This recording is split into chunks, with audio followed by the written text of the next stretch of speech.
But let me tell you something. What makes a person willingly put their body through hell? And I'm not talking about a 5k fun run or a jog around the park. No, I'm talking about 13.1 miles of burning lungs, aching legs, and a mind that turns against you somewhere around the 8th or 9th mile. That's a half marathon. A strange, almost mystical distance. Not quite the marathon, but not quite the casual race. So why do people do it? You see, a half marathon is more than a run. It's a battle, a war you enter not against other people, but against yourself. Some people, they're not running to win. They're not running to finish with a good time. Now they're running to find out who they really are. Running is not about the legs, it's about the mind. You think your body's in pain, is nothing, and I mean nothing, compared to what your mind can do if you learn how to control it.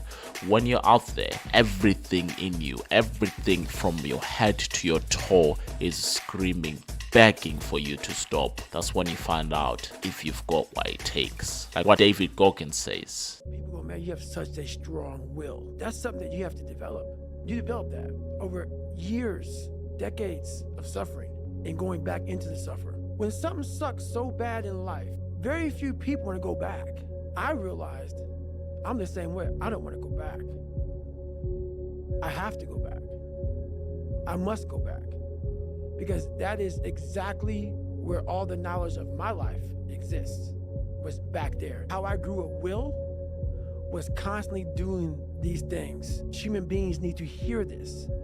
They need to stop hearing these hacks on this and that. There's no fucking hack, bro. There's no fucking hack. Yeah, you may this and that and saunas and all this shit that yeah, it's great. There is no fucking life hack.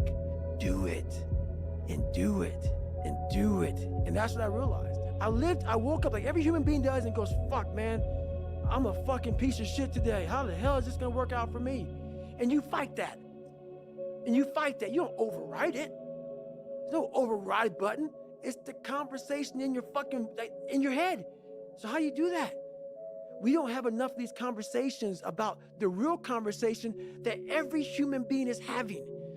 And they have no idea how to get out of it, but they do. You gotta build your will. A few months ago, it must have been around June time, I think it was around June time, is when I officially signed up for my half marathon.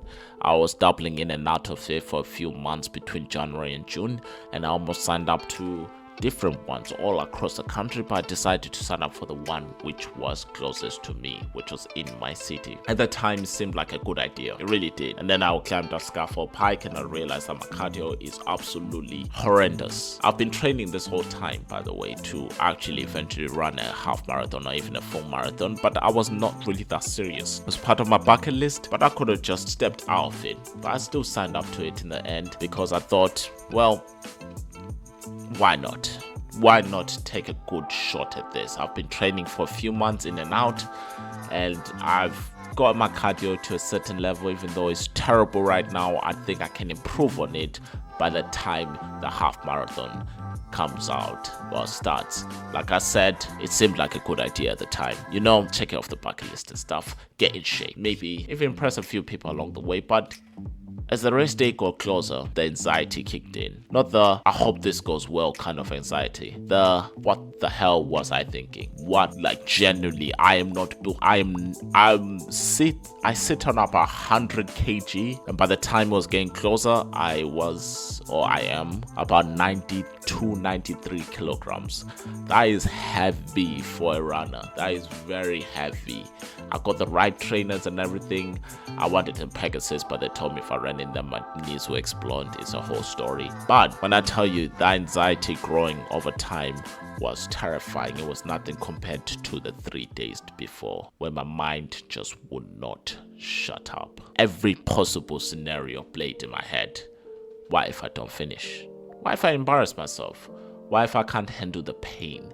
It was like my brain had turned off the half marathon, had turned this half marathon into this monster, this thing that was just waiting to break me. But funny thing is, when I stood at that starting line, all of it, like usual, like when I jumped off a plane, like when I climbed these 2 mountains, like when I published my book, like when I do just about everything. I am very anxious, and there's this monster standing at the end of my bed, at the end of the hallway, standing off my head until I actually go through and do these things. Until the starting line, all of it, every single fear, every single doubt simply vanished. And as soon as that gun went off, as soon as I crossed the starting line, something flipped in my head. Not only all the anxiety that I'd been building up for days had disappeared, and I wasn't thinking about the finish line anymore. I was just thinking about the next step, the next breath, the next mile. It was like being pulled into a rhythm, a flow where everything else fades away. There was nothing else in my head. There was nothing else I could think about. There was nothing else, like my body, my mind refused to think about anything else other than the next mile. I couldn't think how I would look at the pictures at the end of the day, how my time will be. I was just thinking of the next mile. I'm on mile 1, mile 2 is next. And then a little bit less, and a little bit less, and a little bit less. But here's the thing nobody tells you about running. At some point, the honeymoon phase does end. For me, it might have been around mile 9. That's when my legs started screaming. My lungs felt like they were on fire, and my mind, it turned on me. It truly turned on me. Every step became a fight. That's not fully true. Every step was becoming a fight, and I could feel it. I thought in my head, maybe if I take one of them energy bars, they'll give me enough energy for me to actually pursue through. I've just gone through a grueling uphill. I've just fought through to the front of the line. I've just caught up to the pace setter, and I'm actually in a good position to finish at a time which I didn't even think I could finish on, to be fair. And that's when my feet started being numb. It started hurting, but I could still go on. I could still run. It was not the end. But how do I describe it? When I reached mile 10 is when I genuinely had this very strange feeling, knowing that my body was capable of more. I was sure of it, that my body could do more, but my mind was the thing that betrayed me the most. It told me to stop, that I've had enough, that there's no shame in quitting. I can do this again next year. I've made it far. 10 miles is unbelievable for someone for years who could barely muster up a 1 minute fucking sprint. For someone for years who no one even thought of as a cardio guy, who had gone through all these things that made his lungs distinctly weaker. But then as I was pushing towards mile 11, I remembered something I had David Goggins say once. This is the 40%. When you quit, your mind says we're done.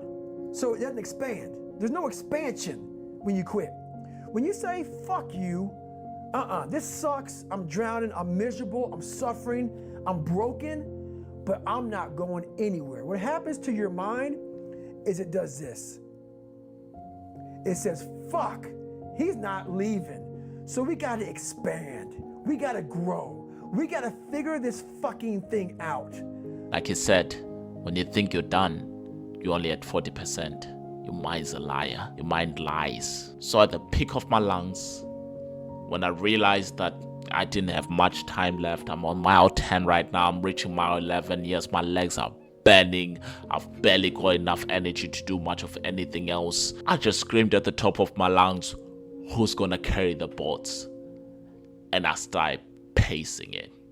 And that's when I realized that was a moment I've been dreading, the point everything was hurting, and I had to make a choice to either quit or keep going. And the thing is, nobody's watching, nobody's judging. This battle, it was all mine. It was all my thing. It was all my moment. Mile 11 to 12 was horror. It was pain. It was awful. It was terrifying. I hated every moment of it. I had consistent cramps on my legs, my right leg. My left leg was carrying my whole body weight, and I could feel a sharp, horrible pain on my knee and on my shin, constantly hitting. I couldn't breathe properly. I lost the ability to properly breathe. Every breath was hot and horrible, and the air did not feel nice anymore. I went from where I hit runner's high, where I felt unbelievable, unstoppable, and then I reached the last mile. For as long as I live, I'll never be able to explain what actually happened to me in that last mile. Someone came when I was just past the 12th mile mark. Someone came. I didn't know what they said to me, but they said something, and I just smiled, and I put Run Boy Run. If you know the song, you know the song. And I just started moving. My body was hurting on an undescribable level. My legs, I honestly thought I broke them. But I just started moving. I just started running, actually running at peak, at top speed. I started running. I've never ran this consistently fast, I think, in my entire life. And I only a few steps in, I couldn't even feel my legs anymore. I couldn't feel anything. It was like I was beyond physical at that point. And it was just me and the finish line. I could smell it, I could feel it. And I was treading along. I was stumbling, but I was still running. I could barely see, but I was still running. And when I saw that finish line right in front of my face, euphoria, I think it was euphoria. It must have been something hit me on a different level.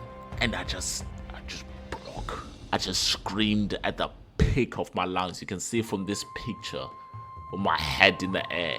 At that point, I'm just screaming, running at full speed as I crossed it. And let me tell you something. I have been skydiving, I've been bungee jumping, I've written books, I've made games, I've done more than a lot of people have, and not a lot that other people have. I've climbed mountains, both those mountains, everything combined, nothing felt like this moment. The second I crossed that line, the second I made it through, is a feeling I've never felt before in my life, and I don't think I'll ever feel again. It was undescribable. It was addictive. Every bit of anxiety I felt before the race, at the start of the race, was gone. The pain in my legs was completely worth it. The sense of fulfillment, knowing I didn't quit, knowing that I pushed through every doubt, every fear. That's why I ran a half marathon.